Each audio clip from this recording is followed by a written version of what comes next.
अभी इस वक्त हम खड़े हैं दिल्ली के गाजीपुर बॉर्डर पर। ये वही बॉर्डर है जो परेशानियों का सबब बना हुआ था। कुछ लोग इसे कई तरह की चीज़ों से पुकारते थे। कोई बोलते थे कि ये खालिस्तानियों का डेरा है, कोई कहते थे यहाँ पर किसान बैठे हैं, तो कोई कहते थे परजीवी हैं, कोई कहता था आंदोलनजीवी हैं।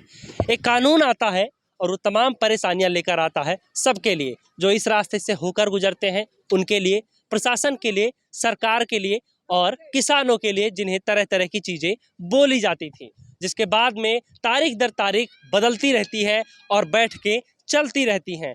लगातार 11 दौर की बैठक होती है, लेकिन नतीजे कुछ भी नहीं निकल कर सामने आते।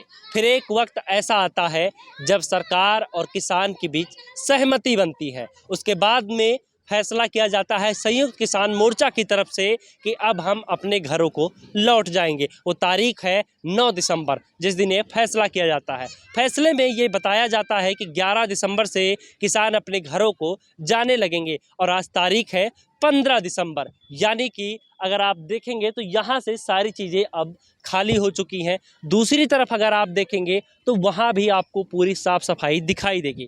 बता दें कि आज किसानों का जो है वो फेयरवेल था, एक तरह से विदाई समारोह। आपने तस्वीरें देखी होंगी, आज जगह जगह जो किसान नेता हैं राकेश टिकैत, उनका स्वागत किया गया। वो जिस रास्ते से होकर गुजरे वहाँ पर लोगों ने फूल मालाओं के साथ उनका बड़े ही ज़ोर शोर से स्वागत किया, क्योंकि वो जीत कर लौटे थे, कानूनों की वापसी कर कर लौटे थे। जो यहाँ पर वो सोच के आए थे, जिस जिद के साथ वो बैठे थे, जिस जुनून के साथ वो बैठे थे, उन्होंने वो हासिल किया। अगर हम बात करें यहाँ पर साफ़ सफाई की, तो अब हम बता दें ये जो मेन स्टेज है, जो भारतीय किसान यूनियन का स्टेज था, एक वो बचा है। और इसके अलावा बगल में एक यहाँ पर तंबू जो लगा है, एक तरह का जो घर बनाया गया था, किसानों का जो आशियाना था, वो बचा है। बाकी जो चीज़ें हैं वो साफ़ सफाई का जो काम है वो चल रहा है यहाँ पर, यानी कि जो चीज़ें हैं वो बिल्कुल अब दुरुस्त हो चुकी हैं। अगर आप इस तरफ देखेंगे, इस तरफ भी आपको सब कुछ साफ़ सुथरा नज़र आएगा। हालांकि अगर बात की जाए आंदोलन की, तो कई बार अक्सर ऐसा देखा गया है कि जब भी कोई भी आंदोलन करता है तो वहाँ पर अपनी सारी चीज़ें जितनी उसके उपयोग की नहीं होती हैं वो छोड़ के चला आता है। जैसे हम आपको उदाहरण के लिए अगर बताएं, तो अभी हाल फिलहाल में हमने गए थे हम यमुना नदी की जो दिल्ली में है उसकी गंदगी कवर करने। हमने वहाँ पर ये देखा कि जो विपक्ष में है इस वक्त दिल्ली में, वो आए और केजरीवाल सरकार के खिलाफ उन्होंने नारेबाजी की यमुना की साफ सफाई को लेकर। ये बात है जब छठ पूजा की उस वक्त की।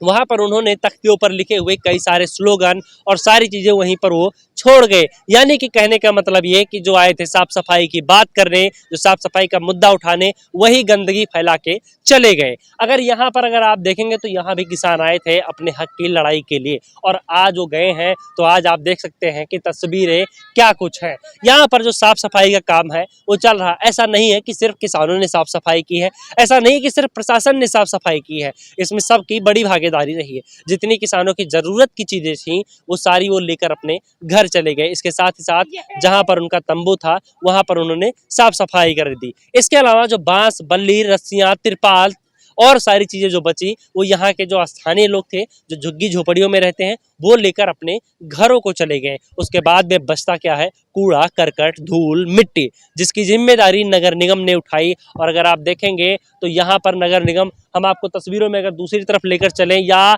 वहाँ पर जहाँ साफ़ सफाई हो रही है वहाँ अगर हम लेके जाएं आपको दिखाएं तो वहाँ साफ़ सफाई हो रही है। नगर निगम बाकायदा यहाँ से जो कूड़ा करकट है वो यहाँ से उठवा कर दूसरी जगह पर डंपिंग उसकी करवा रहा है। तो आप अगर यहाँ देखेंगे तो तस्वीरें अब बिल्कुल बदल गई हैं। अब प्रशासन की जिम्मेदारी है, क्योंकि इस आंदोलन को और यहाँ पर जो किसानों का डेरा था, जो रास्ते बंद हुए थे, उसके लिए सरकार और जितने भी लोग हैं वो किसानों को जिम्मेदार ठहरा रहे थे। ये सारी जिम्मेदारी किसानों की है। किसानों की वजह से हमारा आने जाने का जो रास्ता है वो बंद हो गया है, हमारी दिक्कतें बढ़ गई हैं। लेकिन अब किसान अपने घर जा चुके हैं। अब जिम्मेदारी आ जाती है प्रशासन के और सरकार के कंधे पर कि वो कितनी जल्दी यहाँ बैरिकेडिंग हटाए, साफ सफाई करवा के ये रास्ता जो है ये बहाल करवाए, ताकि लोगों की जो समस्याएं हैं, जो इस रास्ते से आते जाते थे, उनकी दिक्कतें दूर हो जाएं। फिलहाल इस वीडियो में इतना ही।